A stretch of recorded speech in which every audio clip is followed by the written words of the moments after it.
Ouais, j'ai vu. Hello, hello, c'est Elle pour la chaîne Capitaine Tel. Aujourd'hui, comme nous sommes en train d'hiberner les abeilles un peu tard, hein, donc on est en train de les resserrer. On est en train de mettre des isolations si elles n'y sont pas déjà. On est en train de vérifier que tout se passe bien.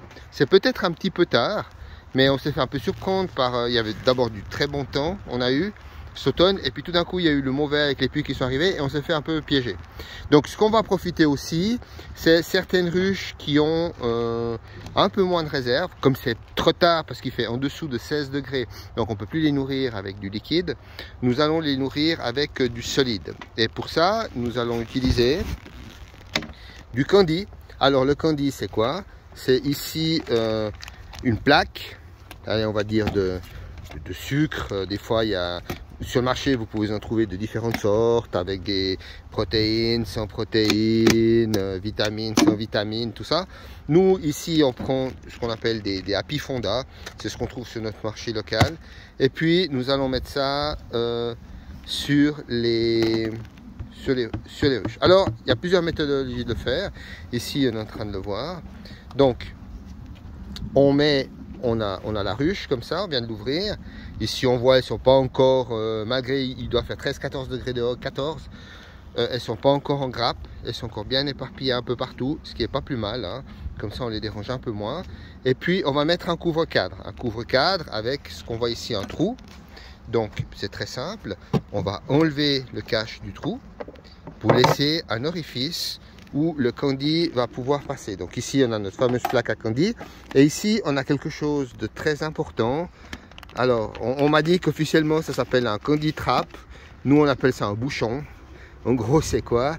C'est un appareil, c'est une petite pièce qu'on va mettre dans le candy qui va nous permettre de garder toujours l'ouverture ouverte du candy et qui ne va pas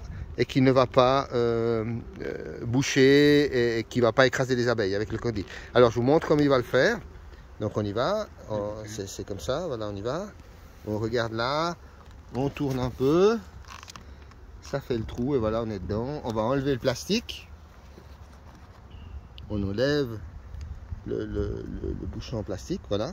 Comme ça la pièce en plastique est partie et ça nous fait une entrée qui est assez propre. Après, on va mettre les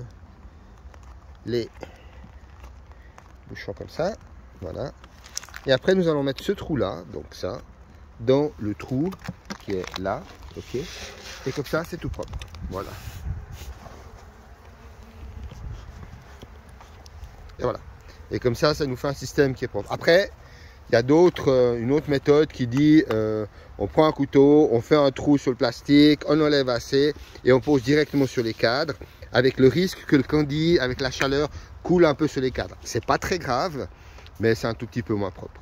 Donc voilà, nous on fait comme ça. Après, c'est beaucoup plus simple quand on vient contrôler si elles ont mangé ou pas, si on doit rajouter un deuxième candy ou pas, ce qui pourrait arriver par exemple en février, par exemple, mi-février, on vient recontrôler, savoir s'il reste encore du candy ou pas.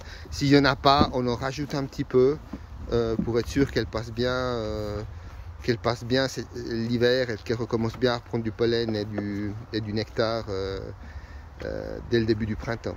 Okay, mais comme ça, quand on va soulever le cadre, eh ben, on ne les dérange pas parce qu'il y aura juste le couvre-cadre qui est dessus. On n'aura qu'à changer le plastique et remettre un nouveau. Et comme ça, on les dérange le moins possible. Voilà, voilà, voilà.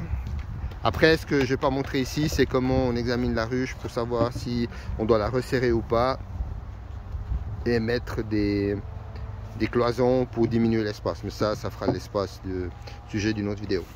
Voilà, merci, c'était Tel pour la chaîne Capitaine Tel.